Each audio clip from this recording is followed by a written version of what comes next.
Bonjour à tous. Aujourd'hui, nous accueillons Lucas. Bonjour Lucas. Bonjour Sophie. Lucas, est-ce que tu veux bien te présenter en quelques mots? Oui, bien sûr. Donc du coup, je m'appelle Lucas, j'ai 24 ans. Je suis étudiant en droit à la fac d'Alençon et je vis à Alençon depuis ma naissance. Donc, tu as 24 ans. Qu'est-ce qui t'a donné envie de rejoindre ma campagne? C'est la première fois que je rejoins une campagne municipale et c'est la tienne, car en plus de beaucoup t'apprécier, on a beaucoup d'idées en commun. Et je trouve ça très important aussi d'avoir une voix de la jeunesse, car elle est souvent peu entendue, alors que c'est aussi l'avenir d'une ville. Quel moment a été ton déclic pour venir nous rejoindre? Mon déclic, c'est lorsque tu as lancé ton association il y a environ 2-3 ans, donc c'était Territoire d'ambition. Tu avais une belle vision du territoire et aussi de la ville. Et lorsqu'on a échangé, j'ai pu enfin me faire écouter et on m'a laissé aussi parler. Et pendant nos échanges, j'ai pu parler des problématiques du quotidien, mais aussi d'une vision nouvelle pour la ville et j'ai trouvé ça très intéressant. Lucas, tu es un des plus jeunes de l'équipe. Tu es étudiant en droit. Est-ce que tu sens parfois une différence de traitement? Alors non, pas du tout. Justement, c'est ce qui est bien aussi, c'est qu'on n'a pas jugé par rapport à mon âge, ni par rapport à mes compétences ou non, parce que de toute façon, les compétences n'ont pas d'âge, mais j'ai pu me sentir libre et puis libre aussi de parler et puis de proposer des projets. Tu viens de Persaigne. Est-ce que ça change ta vision de la ville? J'ai envie de te répondre oui et non, parce que d'un côté, oui, surtout le soir, parce qu'on ne sait pas s'il y aura des mortiers ou des voitures cramées, ce qui est la problématique principale de ce quartier, mais d'un autre côté, non, parce que c'est pas un quartier fermé, c'est pas une prison, donc on peut en sortir. J'ai vécu aussi dans d'autres quartiers, dans à peu près tous les quartiers d'Alençon, donc on peut pas dire que ça soit une vraie influence pour notre quotidien. Est-ce que tu ressens un écart entre la manière généralement dont les jeunes sont utilisés en politique et ce que tu vis dans l'équipe? Alors oui, il y a un grand écart avec la façon dont on utilise les jeunes normalement en politique et comment vous m'avez accueilli.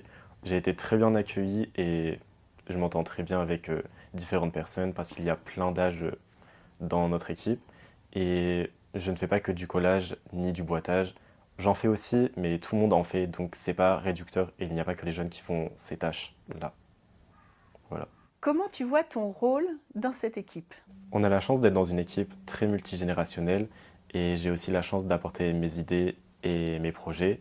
Et avec ça, du coup, j'ai vite intégré l'équipe communication.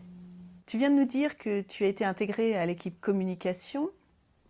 Comment te sens-tu dans cette équipe? Est-ce que tu te sens utilisé? Alors non, je ne me sens pas du tout utilisé, je suis libre de faire tout ce que je veux et je suis en charge surtout du TikTok et j'ai carte blanche pour ce projet.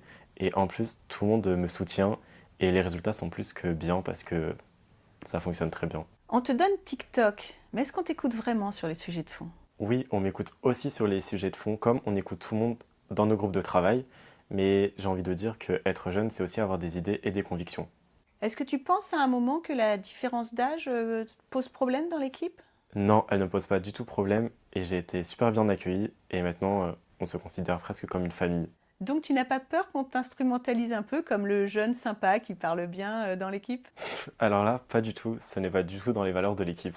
Parce que d'après toi, quelles sont les valeurs portées par l'équipe? Pour moi, les valeurs portées par l'équipe, c'est le travail, l'aide et la méritocratie. Lucas, je t'ai posé beaucoup de questions aujourd'hui.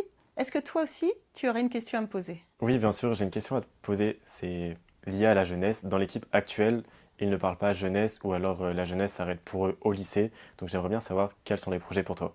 Mes projets pour la jeunesse, je dirais déjà que la jeunesse a besoin, comme toi, quelque part tu l'as exprimé aujourd'hui, d'être écoutée, d'être entendue, renouer le dialogue un petit peu avec les jeunes et effectivement les tout jeunes, mais également tous ceux qui sont étudiants à Alençon. Donc on en a plus de 2000, donc il y a du monde qui doit être écouté sur le territoire parce qu'on souhaite les garder.